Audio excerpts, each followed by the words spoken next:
Para 2017 os desafios são diversos, assim, né? A gente já vem vivendo esse período de transição energética, né? Então os setores elétricos ao redor do mundo não é só um desafio nosso, né? Se trata de descobrir como integrar da melhor maneira as energias renováveis, como precificar isso, né? Devido à intermitência, devido à necessidade de backup. Tem a questão ainda, será que vão vir baterias ou não? Então, quer dizer, temos muitas incógnitas a equacionar. E nesses períodos de transição, tipicamente é o Estado que lidera, né, que orienta a direção através da política energética para onde a gente vai caminhar. E aí vai guiando essa transição com incentivos, com instrumentos de política e essas coisas. Então, no momento em que estamos vivendo uma grande crise institucional, né, a gente tem que se perguntar, o Estado realmente é capaz de liderar e de dar orientação a essa transição, aqui no caso brasileiro? Quer dizer, um Estado que falta legitimidade, que está vivendo uma crise institucional tão profunda, né, tem dificuldades muito sérias para lidar com questões setoriais específicas. Então, para 2017, o que eu espero primeiro é que a gente possa começar a superar essa nossa grave crise institucional, para que depois a gente possa abordar as questões regulatórias do setor elétrico e que as renováveis possam realmente ocupar o espaço que mereçam, para a gente alcançar um desenvolvimento sustentável.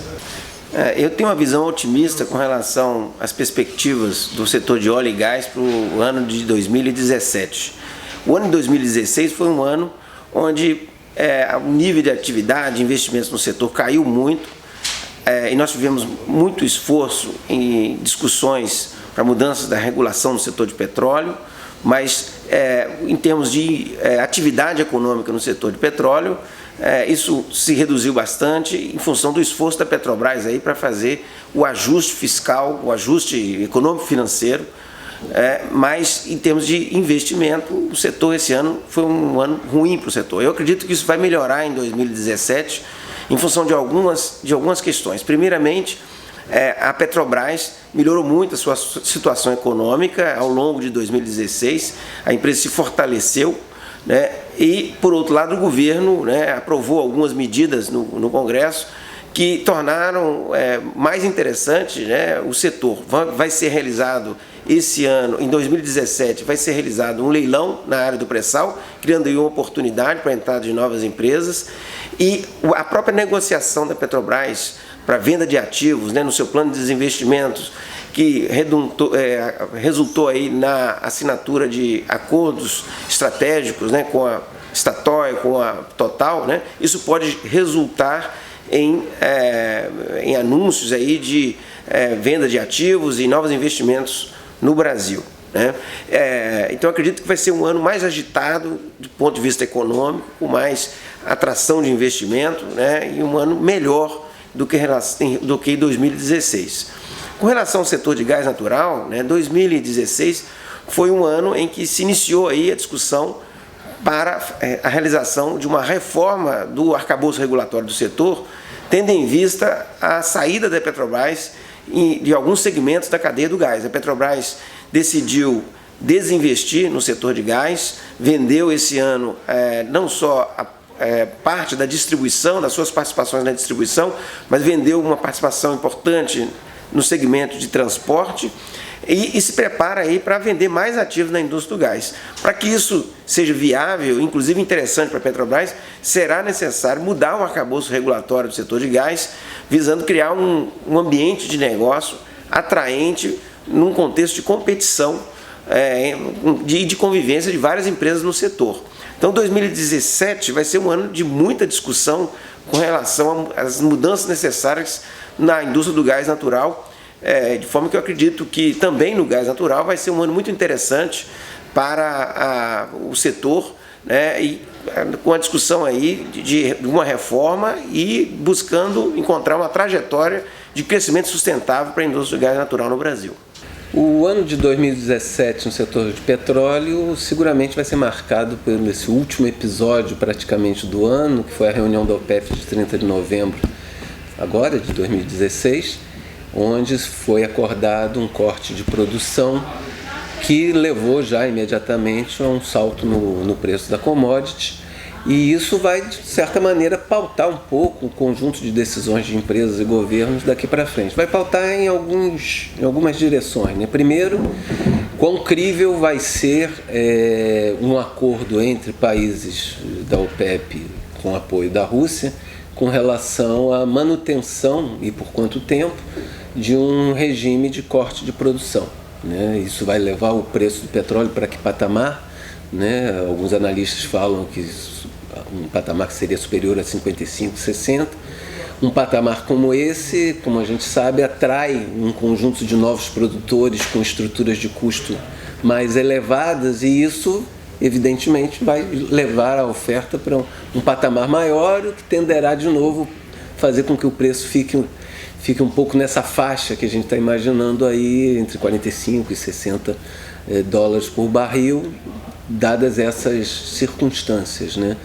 Isso, mas de certo modo, um preço do petróleo elevado é um aspecto positivo hoje para a Petrobras, é um aspecto positivo para o Brasil, dado que, do ponto de vista da arrecadação de participações governamentais, royalties, participações especiais, a gente, como tem o cálculo atrelado ao preço do petróleo bruto, isso representará também um acréscimo em matéria de arrecadação. E, por fim, acho que também confirmando pelo menos um acordo que evite uma queda de preços num horizonte dos próximos 2 anos, que era esse o grande temor de uma reunião da OPEP mal sucedida, que aparentemente não vai acontecer, ou seja, os preços não vão cair. O fato de estar nesse patamar coloca em boa perspectiva o conjunto de leilões que a própria ANP está programando para o ano que vem, porque acaba sendo um fator de atratividade também para as empresas, dado que a geologia, como a gente sabe, do Brasil, do ponto de vista do potencial petrolífero, é muito boa, mas a gente tem uma estrutura de custos elevada, então patamares de preço mais altos acabam estimulando, digamos assim, o apetite para a busca de novas áreas de exploração e produção. Eu acho que, ao pensar biocombustíveis e bioeconomia, 2017 começa com 2 fatos que eu tomei conhecimento, acompanhei nos últimos meses do ano e que acho que merece registro, né? O primeiro deles é uma coisa muito pequena, mas para mim muito expressiva, que é uma iniciativa capitaneada pela Biominas de criação de startups, chama-se Bio Startup Lab, né, que criou uma série de startups em biotecnologia, saúde humana, saúde animal, meio ambiente, agronegócio, e que teve uma repercussão que me pareceu surpreendente. Eu acho que isso é uma boa notícia, porque e que aponta para o futuro, que é a criação de empreendimentos, empreendedores nessa base. E a outra, num âmbito agora bem mais largo, né, também ocorrida bem agora no final do ano, lá em Marrakech, na COP22, que é uma iniciativa comandada pelo Brasil de criar um grupo chamado Plataforma Biofuturo de cooperação internacional em biocombustíveis, mas só que com uma perspectiva ampla, considerando biocombustíveis e bioeconomia e bioprodutos. E essa cooperação, que teve uma liderança interessante do Brasil, que é o líder da plataforma, envolve 20 países, né, entre eles China, Índia, Estados Unidos, Canadá, Itália, França e alguns outros, né? Eu acho que são, nesse cenário atual, são 2 boas notícias que me parece que nos animam a entrar em 2017 em breve.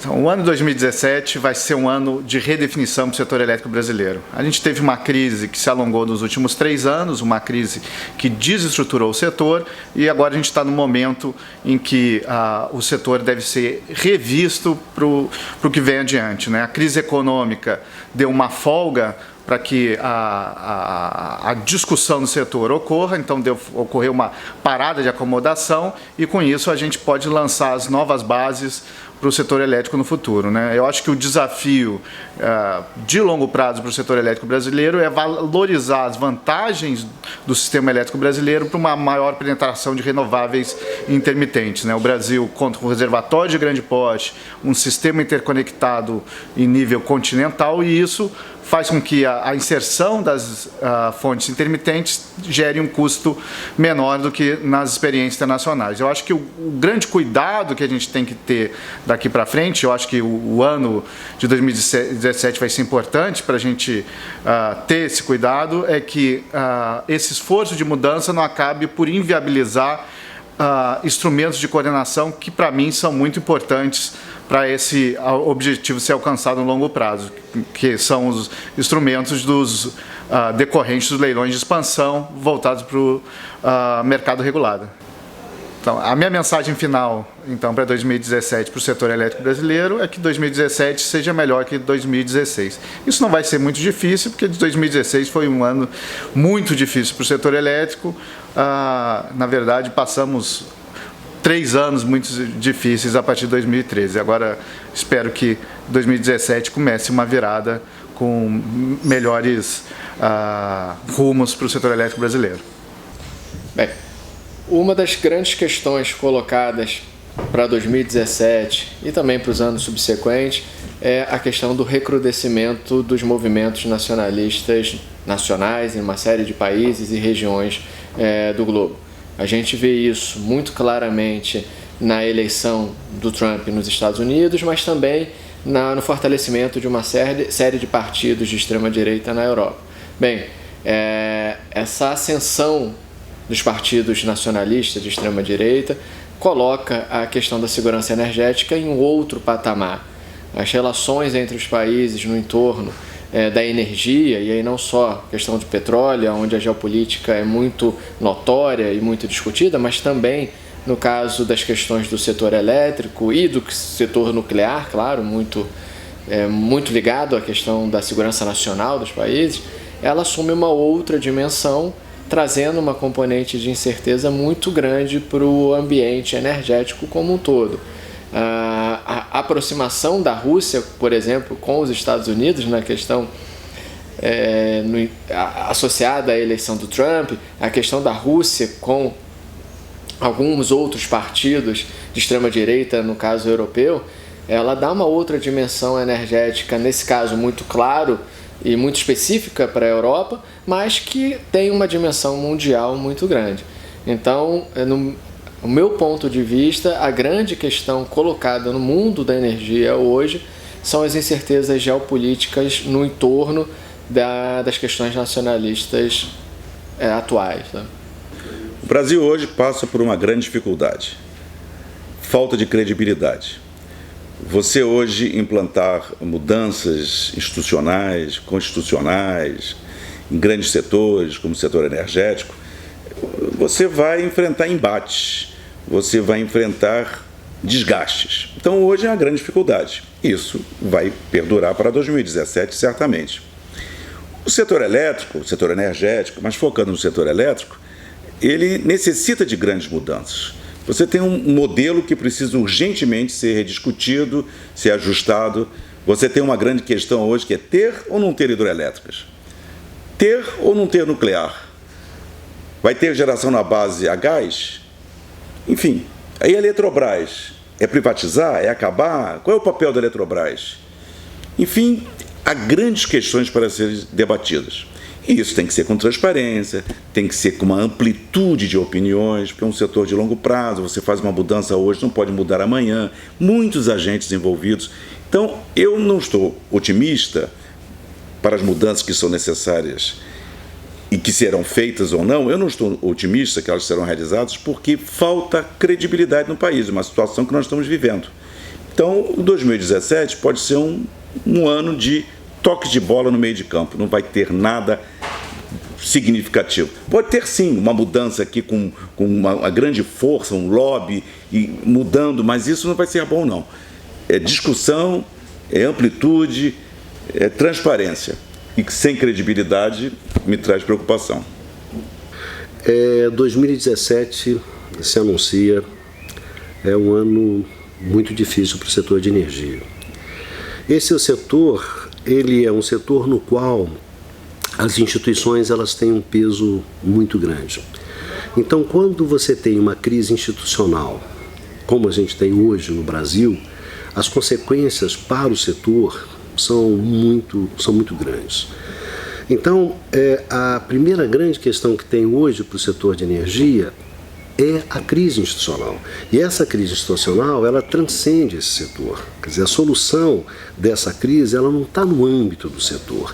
E sem avançar na solução dessa crise, você também não consegue avançar numa agenda que é uma agenda muito difícil.